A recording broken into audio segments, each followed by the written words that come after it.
તો હવે દૂધીનું શાક બનીને તૈયાર થઈ ગયું છે. તો હું તમને શાકીને બતાવું કે સોનલે કેવું દૂધીનું શાક બનાવ્યું છે.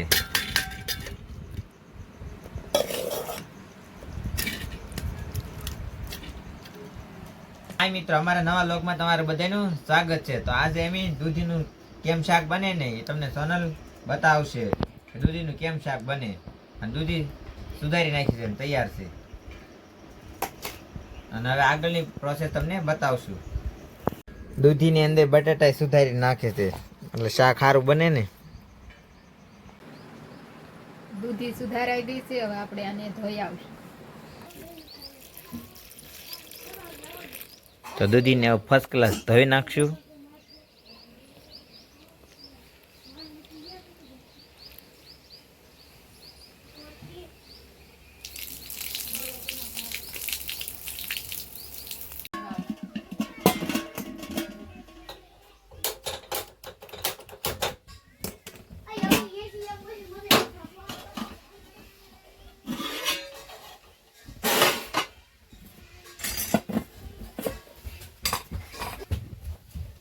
પેલા દૂધીને વઘારશું એટલે પેલા તેલ ગરમ કરવા મેકવી.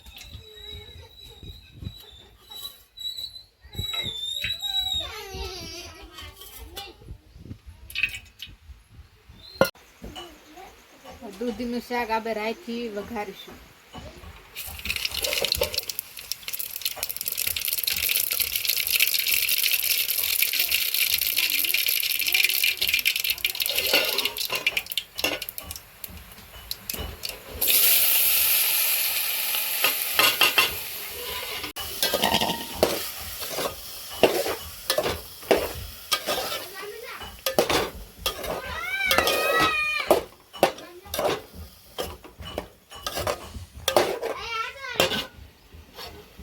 થોડુંક આપણે મીઠું નાખશું. પછી હલાઈ નાખશું અને તેલમાં બફાવા દઈશું. દૂધી સડી ગઈ છે. આપણે બધો મસાલો લઈ દઈશું.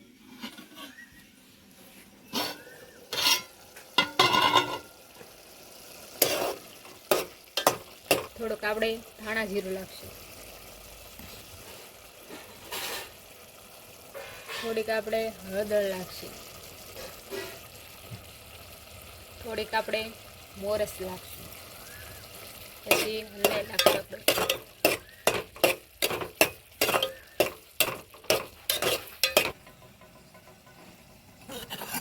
હવે આપણે થોડુંક મરચું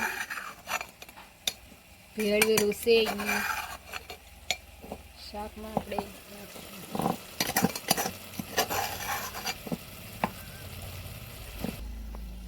મરચું તો આપણે પહેલેથી તૈયાર હતું તો ખાંડેલું.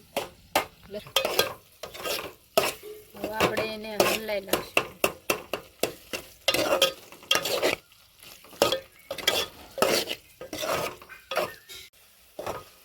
હવે એને ઘડીક આપણે સળવા દઈશું. અંદાજે કેટલુંક સડવા દેવાનું? 1 મિનિટ. શાક આપણે બની ગયું છે. આપણે લીલી કોથમરી નાખીશું.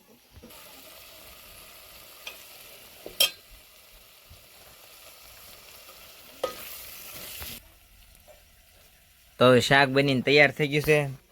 તો કેવું બન્યું છે ખાઈને તમને હું બતાવીશ. તો હવે દૂધીનું શાક બનીને તૈયાર થઈ ગયું છે. તો હું તમને શાકીને બતાવું કે સોનલે કેવું દૂધીનું શાક બનાવ્યું છે.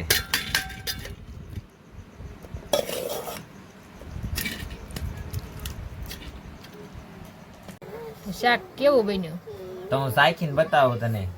શાકીને બતાવું કેવું શાક બનાવ્યું સોનલે.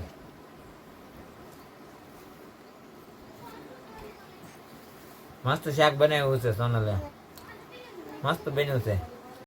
તો મેં હવે જમી લીધું છે. જો તમને અમારો વ્લોગ ગમે ને તો લાઈક, શેર અને સબસ્ક્રાઈબ જરૂર ને જરૂર કરજો. જય ભોળાનાથ.